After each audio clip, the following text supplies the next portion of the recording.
पहले G20 होता क्या है, स्टेबल उसका स्टेब्लिश कब हुआ, ये जानेंगे। तो G20 एक ऐसा ग्रुप है, G20 का फुल फॉर्म सीधा सा है ग्रुप्स ऑफ 20 नेशन। कितना? 20 कंट्री का समूह है। कौन? G20। कौन है? G20। और इसको स्टेब्लिश किया गया था, इसकी स्थापना की गई थी 26 सितंबर 1999। कब स्टेब्लिश की गई थी, इसकी स्थापना कब की गई थी? 26 सितंबर 1999। इसकी स्थापना क्यों की गई थी? तो इसकी स्थापना इसलिए की गई थी क्योंकि जो वित्तीय संकट होते हैं, मतलब कि जो पैसे की प्रॉब्लम होती है देशों को लेकर, किसी देश के पास पैसे की कमी है, उसको उधार चाहिए पैसा अपने डेवलपमेंट के लिए, तो वो पैसा ये सभी ग्रुप्स मिलाकर उसको क्या करते हैं, एक लोन के थ्रू देते हैं, लोन की सहायता के रूप में उसको देते हैं। ठीक है। और G20 जो है, G20 हमारे यहाँ पर अभी कब आयोजन हुआ, हमारे यहाँ पर 2023 में। कब आयोजन हुआ? 2023 में। पर G20 की कमान 2022 में थी इंडोनेशिया के राष्ट्रपति के पास। किसके पास थी? जिनका नाम था जोको विडोडो। क्या नाम था? Joko Widodo. उन्होंने G20 की कमान दिसंबर 2022 में किसको दी? भारत को दी। किसको दी? भारत को दी। भारत के प्रधानमंत्री श्री नरेंद्र मोदी को उन्होंने G20 की कमान दी कि अब जो 2023 का जो G20 शिखर सम्मेलन होगा, कहाँ पर होगा? आपके भारत में होगा। तो भारत ने करीब 60 जगह जो प्लेसेस होती हैं वहां पर 200 मीटिंग्स करवाई। क्या करवाई?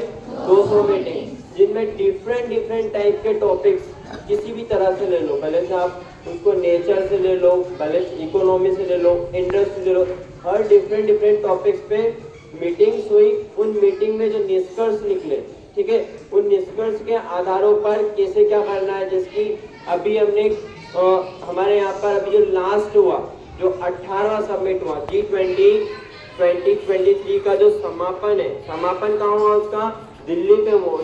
कहाँ पर हुआ? दिल्ली में। एंडिंग कहाँ पर हुई? 18वीं मीटिंग थी, जो 18वां समिट था वो दिल्ली में हुआ। हाँ, दिल्ली में कहाँ हुआ? भारत मंडपम में। कहाँ हुआ?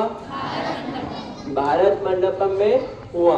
वहां पर भारत ने एक घोषणा पत्र जारी किया। क्या जारी किया? घोषणा पत्र, जिसको हम बोलते हैं दिल्ली घोषणा। क्या बोलते हैं? दिल्ली घोषणा। क्योंकि दिल्ली में हुई, दिल्ली में जो घोषणा हुई, जिसकी शिखर सम्मेलन की G20 की कहाँ पर घोषणा हुई? दिल्ली में। इसलिए जो घोषणा को नाम बोला हमने, क्या नाम बोला? दिल्ली घोषणा। क्या नाम बोला? दिल्ली घोषणा। उस दिल्ली घोषणा के थ्रू हमने पहली बात बोली कि हम जो साउथ अफ्रीकन कंट्रीज थी, जो साउथ अफ्रीकन कंट्रीज का 55 देशों का जो ग्रुप था, उनको हमने बोला कि हम उसको कहाँ ऐड कर रहे हैं, हम उसको किसकी सदस्यता दे रहे हैं? G20 की सदस्यता दे रहे हैं। तो कहीं ना कहीं इनडायरेक्ट रूप से अब आपका वो G21 अफ्रीकन यूनियन ऐड हो गया, जिसमें कितने देश है? 55 देश आते हैं। तो ये भारत की बहुत बड़ी उपलब्धि है कि भारत ने एक ऐसे अविकसित इलाके को क्या करा? G20 का हिस्सा बनाया, उसको हिस्सा बनाने में मदद की। और जैसे ही ये घोषणा उन्होंने पेश की, वैसे ही किसी ने भी ऑब्जेक्शन ना लेते हुए, भारत की मानते हुए और भारत के पक्ष में फेवर वोट करते हुए, और किसको सदस्य बनाया? साउथ अफ्रीकन यूनियन को। किसको बनाया? साउथ अफ्रीकन यूनियन को। इसमें कितने देश है? 55 देश है। ठीक है। इसके बाद हमने बोला कि भैया जो आए दिन हम बोलते हैं, दिल्ली घोषणा में एक ये भी बोला कि जो आए दिन हम सुनते हैं, कोई भी देश बोलता है परमाणु बम गिरा देंगे, एटम बम गिरा देंगे, तो ये जो आप धमकी देते हो ना, ये धमकी थोड़ा मान्य नहीं होगी। इस धमकी को आप सोच समझ के देना। दूसरी बोला कि हमें डेवलपमेंट तो करना है। कैसा का डेवलपमेंट तो करना है, पर कैसा करना है?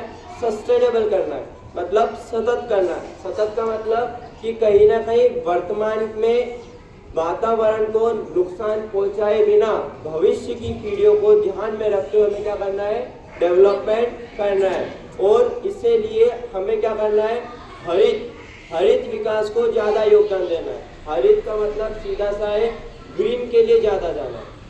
नेचर को ज़्यादा बढ़ावा देना है, क्योंकि कहीं ना कहीं नेचर ही हर चीज़ की पूर्ति करता है। इसलिए हमें क्या करना है, नेचर को बढ़ावा देना है।